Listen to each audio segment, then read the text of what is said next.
بسم اللہ الرحمن الرحیم۔ شروع اللہ کے نام سے جو بڑا مہربان نہایت رحم والا ہے۔ السلام علیکم دوستو۔ انسان پوری زندگی اس انتظار میں گزار دیتا ہے کہ اچھے دن لازمی آئیں گے، مگر وہ یہ بھول جاتا ہے کہ وہی اس کے دن اچھے ہوتے ہیں جن کو وہ گزار رہا ہوتا ہے۔ یہ بھی ہو سکتا ہے کہ کسی کی نیت ٹھیک ہو اور وہ اپنا عکس آپ کو دکھانے میں ٹھیک نہ ہو، اس لیے ہر سنی سنائی بات پہ یقین نہ کیا کرو۔ بغاوت بھی وہی کرتے ہیں جو اچھے برے حال حرام کی پہچان کر سکتے۔ منافق تو ایسے ہوتے ہیں کہ وہ ہر رنگ روپ اختیار کر لیتے ہیں۔ دوسروں سے، چیزوں سے اور حالات سے اجلنا چھوڑ دیں۔ آپ کسی کو بدل نہیں سکتے، اپنی توجہ خود پہ دیں کہ آپ خود کو بدل سکتے ہیں۔ سچائی کو سمجھنا کوئی مشکل کام نہیں۔ خود کو اس ترازو میں رکھ کر دیکھیں جس میں تم دوسروں کو رکھتے ہو۔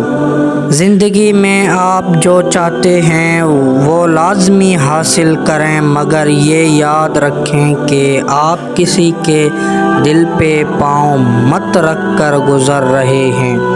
بیٹیاں تو اللہ کی رحمت ہوتی ہیں اور یہ گھر میں رونقیں بھی ہوتی ہیں، مگر جب رخصت ہوتی ہیں تو ان کی زندگی خوشیوں سے نکل جاتی ہے اور ان کی زندگی کے ہر موڑ پہ امتحان شروع ہو جاتے ہیں۔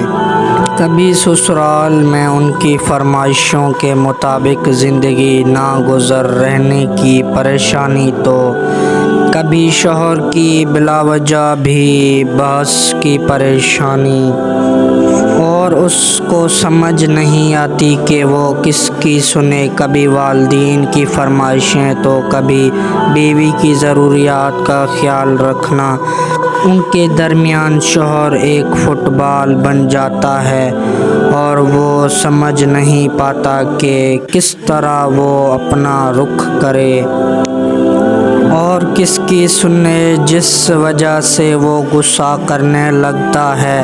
اگر آپ کی بیٹی سسرال میں کسی تنگی اور پریشانی میں مبتلا ہے اور اس کا شوہر ہر وقت غصہ کرتا ہے تو اپنی بیٹی کو نصیحت کریں کہ وہ ہر روز نماز 5 وقت کی لازمی ادا کیا کرے اور روزانہ دن میں ایک بار درود شریف پڑھ کر 7 بار سورۃ الاخلاص پڑھ لیا کرے، اور جو بھی کام کرنے لگے اس سے پہلے بسم اللہ الرحمن الرحیم لازمی پڑھا کرے کہ اس کی برکت سے اللہ پاک اس کی زندگی میں تمام پریشانیاں دکھ ختم کر دے گا، اس کا شوہر اس پہ غصہ کرنا چھوڑ دے گا، کبھی اس کو کسی قسم کی تکلیف نہیں ہوگی اور وہ بہت سکون اور عزت کی زندگی گزاریں گی۔ اللہ ہم سب کو ایک دوسروں کو سمجھنے اور عزت کے ساتھ ایک دوسرے کی زندگی میں شامل کرے، کبھی کسی کی زندگی میں کوئی مشکل کی وجہ مت بننے دے۔ آمین۔